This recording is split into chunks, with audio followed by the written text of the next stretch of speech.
Bonjour à toutes et à toutes, bienvenue dans Libre Ensemble. Ce soir, je suis ravie de vous accueillir pour parler jeunesse. Et oui, on accueille aussi des jeunes dans ce studio. Ce soir, ils ont entre 18 et 25 ans. On les appelle la génération M comme mutation, c'est joli. Mais ils sont à l'aube de leurs études supérieures ou en apprentissage ou en quête d'un emploi. Comment traversent-ils cette époque si troublée? On en parle ce soir, on parle de leurs espoirs pour l'année à venir, on parle de leur futur et de leurs craintes. Bienvenue dans Libre Ensemble. Libre Ensemble, Catherine Ax, Jacques Nizan. Pour parler des jeunes ce soir, nous avons des jeunes bien sûr, mais aussi un professeur d'université venu nous éclairer sur une étude réalisée lors du premier confinement par l'Université de Liège, le professeur Fabienne Glovax. Bonsoir professeur. Bonsoir. Vous êtes donc docteur en psychologie et professeur à l'Université de Liège, à la faculté de psychologie et à la faculté de droit, de sciences politiques et criminologie. Vous avez co-dirigé une étude lors du premier confinement, comme je le disais à l'instant, sur l'état de santé mentale des jeunes et nous allons en parler dans quelques minutes. À côté de vous, nous avons également Oriane Schmitt. Bonsoir Oriane. Bonsoir. 25 ans Oriane, vous êtes une des déléguées pour l'ONU du Forum des jeunes. Vous allez nous expliquer ce qu'est ce Forum des jeunes qui officie en Fédération Wallonie-Bruxelles et vous portez la parole officiellement des jeunes entre 16 et 30 ans sur divers sujets. On va le voir avec vous. Vous avez aussi, vous terminé des études en relations internationales à l'ULB et vous travaillez depuis quelques mois chez UNICEF. Et puis aussi Ayoub, enfin. Bonsoir Ayoub. Bonsoir. Ayoub Maskoub, vous êtes étudiant en deuxième bac ingénieur de gestion à la Solvay Bruxelles Schools et aussi patron, CEO d'une plateforme qui s'appelle iTutu. Vous allez nous raconter, nous dire ce qu'est cette plateforme. On va commencer par psychologiquement retracer un peu ce que vous traversez aujourd'hui. Quels sont vos sacrifices, les jeunes aujourd'hui entre 18 et 25, on l'a dit, vos espoirs, vos valeurs. Comment allez-vous? Oriane, comment allez-vous? Alors, un grand merci pour cette question. Je pense que comme beaucoup de jeunes aujourd'hui, on est fatigué, on est un peu démoralisé et dépité par rapport à l'avenir, par rapport aux derniers événements. Donc, voilà, on manque un peu parfois de perspectives d'avenir. Donc, ici, au niveau du Forum des jeunes, on représente vraiment tous les jeunes de 16 à 30 ans. Et je pense que pour ce public cible, on a vraiment différentes réalités qui doivent être prises en compte, mais qui finalement ont une chose en commun, et c'est vraiment ce manque de perspectives d'avenir pour les prochains mois et les prochaines années peut-être. Au Forum des jeunes, vous y êtes délégué donc, et vous portez la parole depuis combien de temps? Avant le Covid, avant la crise, avant le confinement ou depuis? Alors pour être exact, j'ai été donc sélectionnée le 8 mars 2020. Il y a tout juste un an. Oui, voilà. C'était vraiment une grosse semaine avant le confinement en fait. Donc mon expérience est vraiment limitée finalement à l'année. Vous ne vous doutiez pas d'avoir une année si particulière? Non, en effet, voilà. Donc, on on s'est adapté, évidemment, c'était nouveau pour tout le monde, donc on s'est adapté. Et finalement, tout le travail qu'on a fourni avec le Forum des jeunes s'est fait virtuellement. Donc, normalement, le Forum des jeunes, donc c'est l'organe d'avis officiel qui représente donc les jeunes sur différentes thématiques. En Fédération Wallonie-Bruxelles. Notre public cible, c'est donc les jeunes de 16 à 30 ans. Et donc, dans le cadre de mon mandat, je suis vraiment déléguée pour toutes les questions liées à la jeunesse. Et donc, les délégués sont en fait le porte-parole des jeunes.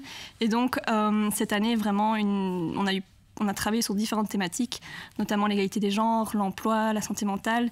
Et donc, en fait, on récolte l'avis, le témoignage de nombreux jeunes en Fédération Wallonie-Bruxelles. Ensuite, on les récolte, on les analyse et on rédige des avis officiels qui sont donc envoyés aux parlementaires, aux politiques, etc. Et alors, sur base de ça, on fait du plaidoyer politique. Alors, en cette année de travail au Forum des jeunes pour l'ONU, est-ce que vous avez vu une évolution? Parce qu'on dit beaucoup qu'au début du confinement, on n'a pas beaucoup entendu ni écouté les jeunes. D'ailleurs, on ne leur a posé aucune question. On a beaucoup parlé de nos aînés, on a pris soin d'eux. Et puis, depuis quelques semaines, quelques mois, fin 2020, on s'est dit il va quand même falloir un petit peu écouter les jeunes, parce que des études comme celle de Fabienne Glovax ont révélé que c'était la population qui souffrait peut-être le plus de cette crise et de ce confinement. Est-ce que vous avez vu, vous aussi, au Forum, l'évolution, la parole qui s'ouvrait, les jeunes qui criaient leur ras-le-bol, plus aujourd'hui qu'en mai, juin, juillet ou septembre? Où en est la parole des jeunes aujourd'hui, en mars 2021? Donc le Forum des jeunes travaille vraiment continuellement sur ce rôle de plaidoyer politique et d'avis officiel. Et donc cette année, comme les autres années, on a vraiment continué notre travail. Et en fait, cette année, malgré le confinement, etc., l'engagement des jeunes était encore présent et les jeunes avaient quand même besoin de s'engager, envie de s'impliquer et de s'investir dans des projets. Donc ça, au niveau du Forum des jeunes, on a vraiment beaucoup plus de membres. Enfin, on a eu beaucoup plus de membres cette année, donc on a quand même eu un élan d'investissement de la part des jeunes, donc c'était très positif. Et ça montre évidemment le besoin des jeunes de s'investir, de donner leur voix sur des questions qui sont très actuelles et qui sont très problématiques. Donc en effet, pour l'instant, on travaille sur différents projets. Un de ces projets, c'est par exemple l'emploi. On avait déjà fait des études là-dessus en 2019. Et donc, sur base des événements qu'il y a eu cette année, on a décidé de relancer un projet sur l'emploi. Parce que ça va pas être évident pour un tas de jeunes de trouver des stages. Et puis l'emploi, on le dit, un emploi récurrent ou même un job d'étudiant. Ça va être compliqué. En effet, donc notre public cible couvre vraiment différentes réalités. On a les jeunes étudiants qui ont des jobs étudiants, qui comptent là-dessus pour financer quoi que ce soit. On a aussi les jeunes qui sont tout simplement, qui ont fini leurs études, qui sont à la recherche d'un emploi dans un marché assez saturé et assez bloqué pour l'instant. Et on a également les jeunes qui travaillent depuis un certain temps et qui ont été, dont le travail a muté en fait avec le coronavirus et qui ont également dû s'adapter. Et voilà, comme on l'a déjà vu avec d'autres crises, en fait, ce sont souvent les jeunes qui sont les premières victimes de ces crises. Les jeunes occupent souvent aussi des emplois plus précaires. On a plus des CDD, des flexi-jobs, intérim, etc. Et donc, pour vraiment prendre en compte ces réalités, on fait vraiment une consultation. Et donc, on invite vraiment les jeunes à venir vers nous, à venir vers le Forum des jeunes.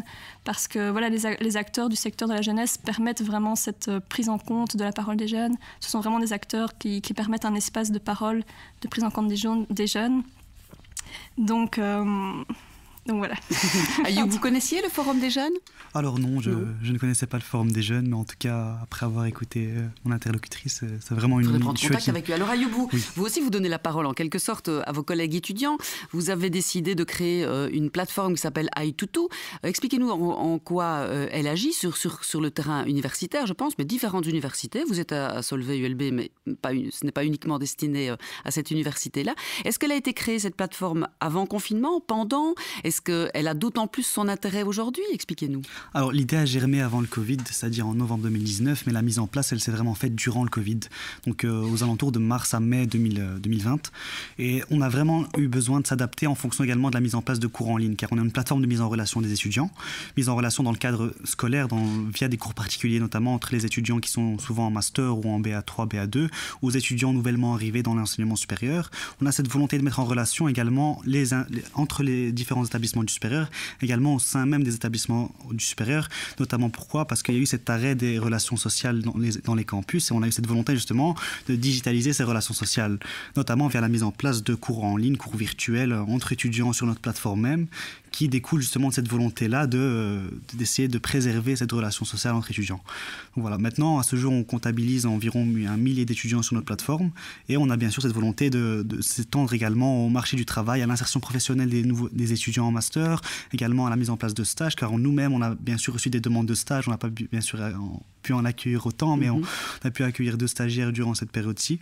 Donc vous voulez faire le relais avec aussi des entreprises qui prendraient en stage. Être vraiment le relais entre les étudiants et le monde du travail. Oui, on a vraiment cette volonté d'organiser un accompagnement de la bac 1 vraiment jusqu'à l'insertion du monde professionnel. Et est-ce que vous êtes aussi en lien avec les professeurs ? Est-ce que donc en gros ces connexions d'anciens étudiants, vous et les nouveaux qui arrivent, qui sont en synergie et qui s'entraident, les professeurs y participent également ou vous êtes en connexion ?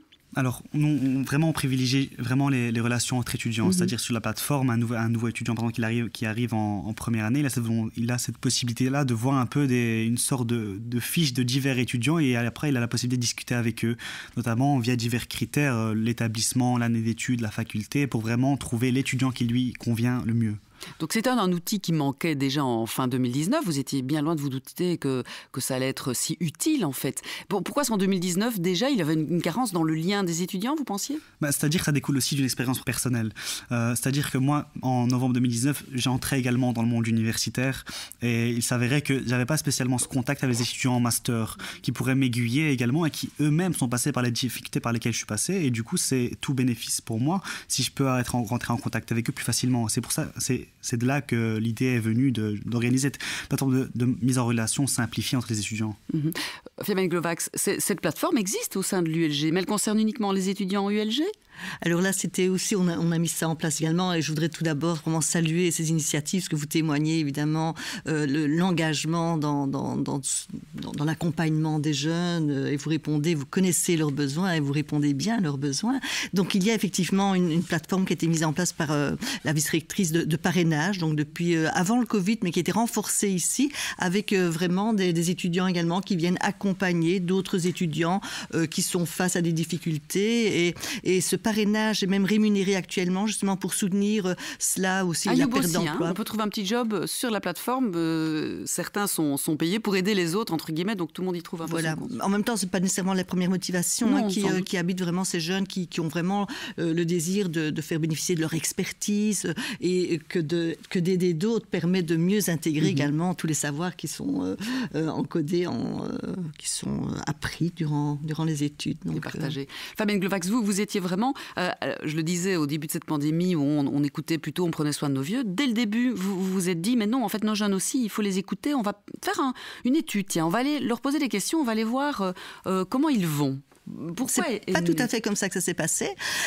Dites-nous. Alors en fait, dès le moment où il y a eu l'annonce du premier confinement, je me suis dit c'est une situation absolument exceptionnelle, c'est un phénomène sociétal, international, mondial. Il est vraiment important que nous nous positionnons en tant qu'observateurs, que nous identifions comment sont vécus ces moments. Et donc en fait, les études ont porté sur l'ensemble de la population. Donc il y a une étude qui a porté sur les majeurs, les 18-88 ans, qui ont répondu. On a eu près de 3000 répondants lorsque une enquête a été lancée pendant 15 jours. Et puis, je me suis intéressée également aux 12-18, avec plus de difficultés d'accès, parce qu'on doit passer par le consentement parental. Donc, techniquement, c'est un peu plus compliqué, mais néanmoins, nous avons quand même 800 répondants, dans un délai court également. Et ce qui est ressorti comme premier résultat, alors, sans que je n'ai établi une hypothèse de départ allant dans ce sens, c'est que les 18-30, donc dans l'étude des majeurs, est apparue comme la plus vulnérabilisée, fragilisée psychologiquement, avec des taux d'anxiété importants, des taux de dépressivité importants, avec une détresse qui est apparue vraiment de manière aiguë.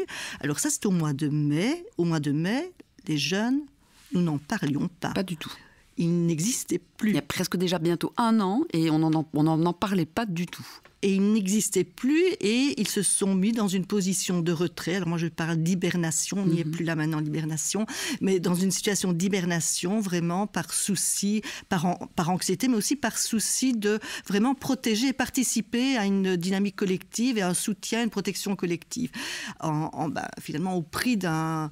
Je vous regarde évidemment parce que au prix vraiment d'un coup psychique quand même assez important, parce que c'était évidemment se priver, être privé de ce que l'on peut considérer comme étant essentiel à ce moment de vie qui est l'adolescence et qui est la transition adulte comme on l'appelle, donc ce passage qui se construit, qui s'élabore grâce aux relations sociales, aux expériences conviées, à la confrontation du regard des autres, à la nouveauté, à l'espace social, public, à l'engagement également. Et donc là aussi je rebondis sur ce que notre invité explique, c'est je suis heureuse d'entendre qu'il y a autant de jeunes qui manifestent ce désir d'engagement. C'est ce qui est ressorti également de l'étude en fait. Les luttes, les jeunes n'ont pas oublié leur lutte, même en de confinement. S'engager et trouver important de devoir s'engager, de s'engager dans... Un jeune sur deux a dit, je suis prêt à m'engager après cette crise dans des combats, dans différents combats. Donc je trouve ça intéressant, ça c'est peut-être la phase positive que l'on peut retenir, avec le fait qu'aujourd'hui, mars 2021... Oui, 1 an plus tard, où en sont-ils alors? Une seconde étude peut-être qui se dessine, parce qu'il va falloir aller leur reposer toutes ces mêmes questions avec un an de plus. Oui, donc il y a une grosse étude qui est en cours pour le moment. Nous aurons l'occasion d'en parler plus tard. Maintenant, on a quand même... moi, je travaille comme enseignante. Je travaille également comme psychologue clinicienne. Donc, je côtoie les jeunes constamment. Et donc, j'organise des groupes de parole également qui permettent aux jeunes de pouvoir témoigner et échanger un petit peu de leurs différents ressentis. Ils sont épuisés. Ils sont totalement épuisés, saturés. Et ils ont tendance à craquer avant la ligne d'arrivée, un peu comme en milieu sportif. La ligne d'arrivée, parce que la ligne d'arrivée devient plus floue et peut-être est postposée également. Donc, d'emblée, vous pensez que les mesures, quand on a établi ces mesures, on ne les a pas écoutées, elles n'ont pas été faites pour eux? Est-ce que vous répondrez après aussi, est-ce que vous avez le sentiment que ces mesures n'ont pas été faites pour vous? Est-ce que c'est très compliqué pour eux de respecter la bulle de 1, quand on est en côte, quand on a besoin de sociabilité? Est-ce que vous pensez qu'ils ont vraiment été les oubliés de ces mesures-là? Je pense qu'ils n'ont pas participé au débat. On ne leur a pas permis de participer au débat. Alors, je ne vais pas caractériser ou qualifier la pertinence des mesures, mais je pense qu'ils n'ont pas participé au débat. S'ils avaient participé davantage au débat, ils auraient pu également donner du sens à ces mesures, les porter. De toute façon, ils les ont extrêmement bien respectées, et ça, je voudrais le rappeler, parce qu'on aurait tendance à l'oublier, combien très peu de jeunes ont transgressé durant ces longs mois et ont respecté ces différentes mesures. Et donc, ils n'ont pas participé au débat, et peut-être qu'il y aurait eu effectivement ils ont une créativité quand même qui est géniale, je dirais, qui aurait pu participer à créer peut-être des alternatives par rapport aux mesures permettant de respecter la nécessité sanitaire, mais en même temps permettant de répondre à des besoins essentiels. Alors maintenant, je pense qu'il y a des choses qui sont initiées, des projets qui sont initiés, mais il reste quand même avec cette impression de ne pas être entendu, avec cette impression que ça ne bouge pas, que perception de non-changement, alors qu'on ne parle pas de perspective future, c'est aussi perception de non-changement depuis un certain temps. Et finalement, très peu de communication qui leur sont adressées, très peu de communication médiatique. On n'entend pas beaucoup les politiques vous parler en direct, hein, Ayoub et Oriane. Je vais revenir avec vous, mais c'est vrai que, Fabienne Clovac, j'ai lu que vous disiez que cette crise, le paradoxe dans cette crise, c'est qu'on essayait de protéger, il y avait une protection physique au détriment tout à fait du psychisme, en fait. Oui, qui est agressé, lui. Oui, tout à fait. Donc, en fait, ces mesures qui apparaissent vraiment comme la solution à un niveau international, vont être en soi vraiment une réelle agression psychique qui n'a pas non plus été visibilisée. C'est que très tardivement qu'on a parlé de la santé mentale. On a parlé de la santé, mais pas de la santé mentale, alors que l'on sait très bien que la santé et la santé mentale sont tout à fait en interaction et sont vraiment dans un jeu, dans un dialogue. Et donc la santé mentale est apparue très tardivement. Et encore aujourd'hui, même si on peut tirer le signal d'alarme, ça reste quand même une dimension qui est au second plan, mais les services de pédopsychiatrie sont quand même fort remplis, sollicités, donc il y a quand même pas mal d'études et de reportages qui le montrent actuellement, et donc clairement, il y a non seulement une détresse qui est encore bien contenue par les jeunes, mais il y a des jeunes qui vont vraiment très mal, et en témoignent les services hospitaliers, les centres pour jeunes, de manière unanime. Ayoub et Oriane, qu'est-ce que vous avez envie de dire quant aux mesures? On entend dire, là, ces derniers jours, on a vu beaucoup de parcs envahis par les jeunes, à Liège, à Louvain-la-Neuve aussi, à Bruxelles. Et on entend dire certains, vous voyez, ils ne respectent rien.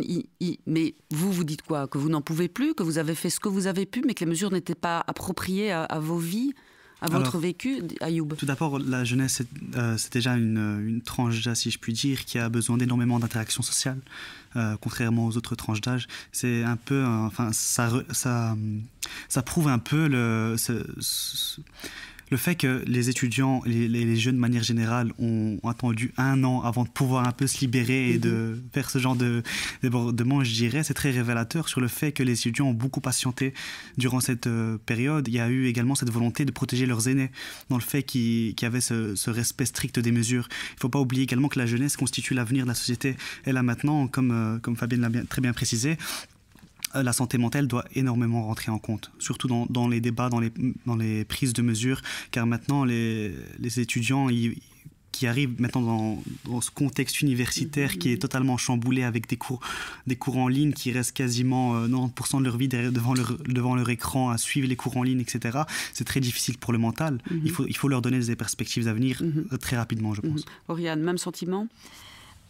Oui, le sentiment est tout à fait partagé. Que non seulement c'est difficile à vivre, mais qu'en plus on vous stigmatise en disant regardez, on vous pointe du doigt, ils sont dans des parcs sans masque. C'est tout à fait ce que j'allais dire. Il y a vraiment eu une stigmatisation envers les jeunes. On a vraiment collé une étiquette sur les jeunes qui était, je pense, erronée et pas du tout, pas entièrement fondée. Je pense qu'on a aussi un peu trop considéré les jeunes uniquement comme des vecteurs de transmission du virus, tandis que les jeunes finalement sont également des acteurs de la société d'aujourd'hui. Ce sont des personnes qui sont porteurs de décisions, qui ont également fait part d'une grande preuve de solidarité pendant le confinement. Je pense qu'il y a énormément de jeunes qui ont lancé des initiatives de solidarité envers leurs aînés, mais aussi envers leurs proches, leurs familles, etc. Donc je pense que le message qui a été véhiculé dans un premier temps, il était très réducteur et très un peu culpabilisant envers les jeunes. Et donc, par rapport aux mesures qui ont été prises, les jeunes n'ont pas été considérés, la voix des jeunes n'a pas été, prises en compte dans ce processus. Et donc aujourd'hui, on voit qu'en effet, après 1 an, je pense que les jeunes ont vraiment donné de leur personne, ils ont vraiment respecté les règles de manière générale. Fabienne Glovax, Ayoub le disait, les jeunes, c'est la société de demain. Est-ce que, en tant que psychothérapeute, psychologue et puis professeur, est-ce qu'on peut anticiper quelle forme de société, quelle forme notre société va prendre avec cette jeunesse-là qui a dû combattre et qui s'est enfermée? Est-ce que c'est positif? Est-ce qu'ils vont en faire quelque chose, vous pensez? Alors, si je pouvais, j'irais interviewer ces jeunes dans 2 générations, lorsqu'ils seront grands-parents, et pour entendre ce qu'ils pourront dire de cette période. Hein. Donc, évidemment, la lecture de ce qui a été vécu ici va se construire au fil des mois et des années qui vont se passer. Donc, c'est une réelle épreuve, qui est validée comme telle actuellement. C'est un chapitre de leur vie. Ce n'est pas toute leur vie, c'est un chapitre de leur vie. Et donc, il s'agira également à la fois de mesurer les dégâts, de les évaluer, de pouvoir mettre en place tous les dispositifs nécessaires pour accueillir toute cette détresse lorsque tous les milieux seront ouverts également, parce que ça ne va pas s'arrêter tout d'un coup, mais également pouvoir identifier tout ce qu'ils ont pu développer, peut-être qu'ils ignoraient auparavant toutes comme les ressources. Oriane, ceux qui savent qu'ils développent des choses, mais même ceux qui ne semblent rien, mais qui font Je pense que vraiment tous les jeunes ont certainement, ils sont déjà adaptés, donc ils ont développé des stratégies d'adaptation qui sont extraordinaires.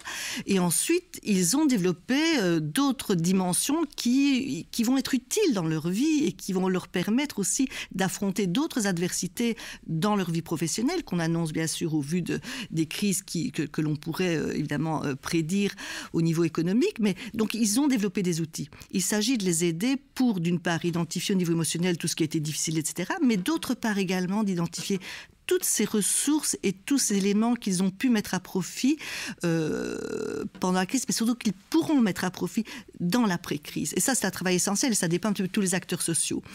Fabienne, Ayoub et Oriane, est-ce que vous ne pensez pas aussi qu'on clive un peu notre société, qu'on a opposé les générations entre nos aînés, vous disiez, Oriane, on nous stigmatise, on nous voit comme des vecteurs de la maladie, presque des tueurs, qui, en approchant toute personne un peu plus âgée, est susceptible de la tuer, quoi. Est-ce que vous pensez que c'est très problématique, ça, dans notre société, qu'il va falloir retrouver la solidarité entre toutes générations?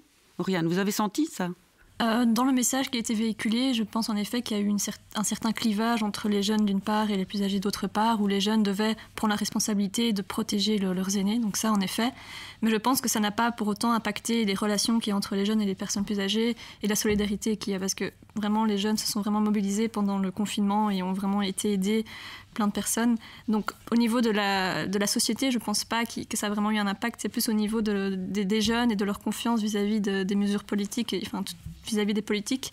Donc c'est plus à ce niveau-là qu'il faut maintenant aujourd'hui vraiment prendre en compte les besoins des jeunes sans force. Enfin, il faut évidemment respecter les mesures sanitaires, etc. Mais je pense que dans le débat par rapport à ça, il faut prendre en compte la vie des jeunes, leurs préoccupations, leurs besoins, qui ne sont pas des caprices ou quoi que ce soit. Ce sont vraiment des besoins vitaux et essentiels, parce que la santé mentale, par exemple, c'est quelque chose de très primordial.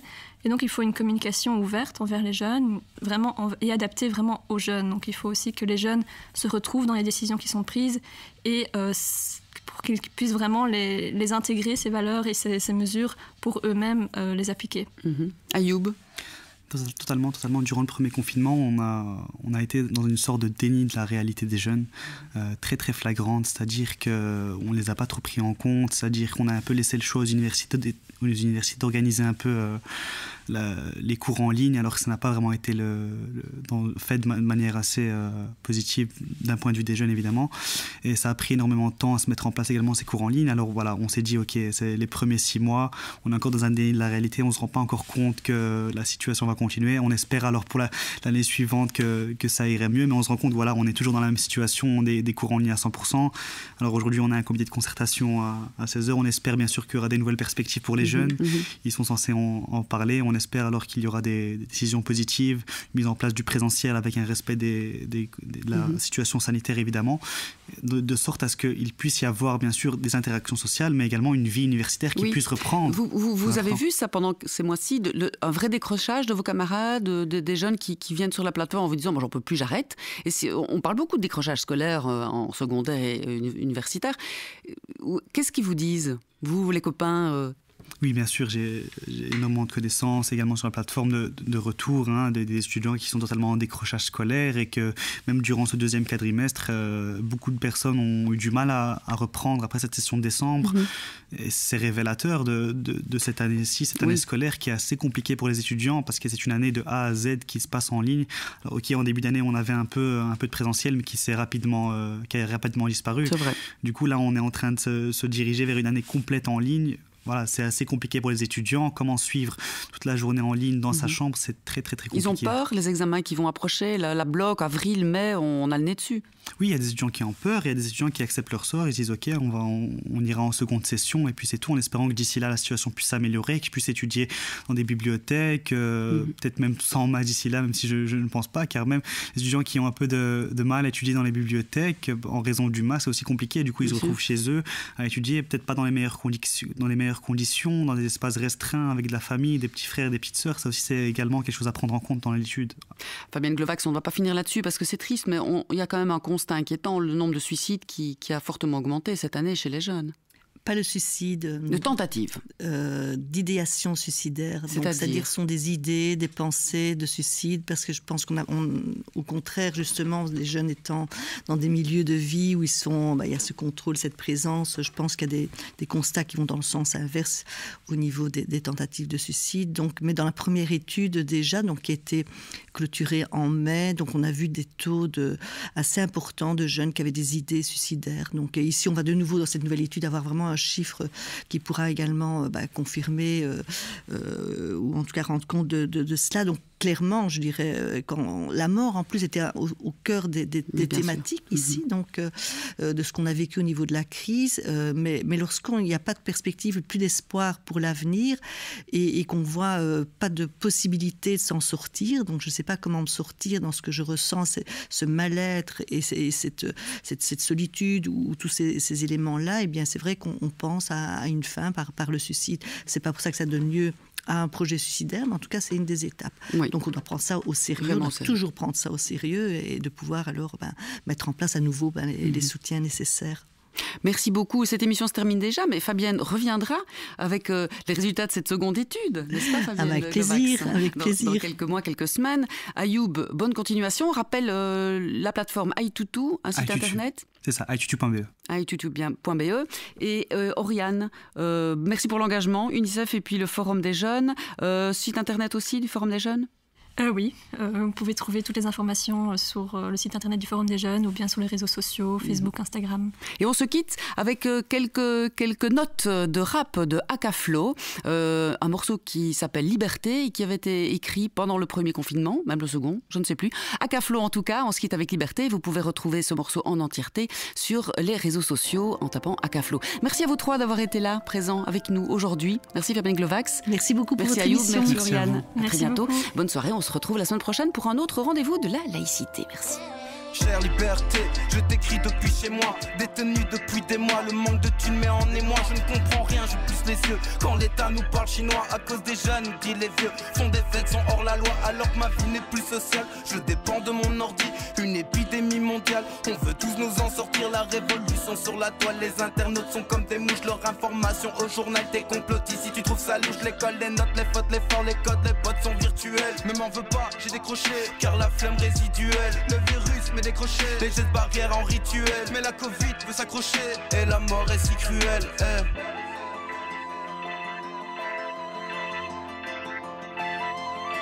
Chère liberté, chère liberté, je t'ai servi le verset, mes grands-parents me manquent, je les vois plus en effet. Chère liberté, je t'ai servi le verset, cloisonné dans mon appart, je te vois depuis mes fenêtres. Google, ceci est comme une dernière lettre, coup de gueule. Un tas de mesures qui vont nous mettre full sun. Ils se foutent de la culture pour les artistes, c'est un coup dur et à coup sûr je vois mon futur tout seul. À l'intérieur, la violence est conjugale à l'extérieur.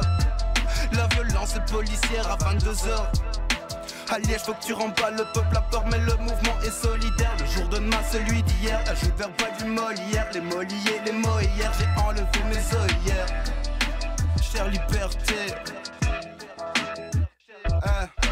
des Dépressif et défaitiste doit s'envoler son bénéfice. Élitiste et répressif pour que la liberté rétrécisse. J'électrise donc je l'écris, ma seule manière est évasive. J'ai la tease et c'est le kiff récréatif ou addictif. Chère liberté, j't'ai servi le verset, y'a que toi pour me bercer. Chère liberté, j't'ai servi le verset, mon encre est versée. Chère liberté, j't'ai servi le verset, mes grands-parents me manquent, je les vois plus en effet.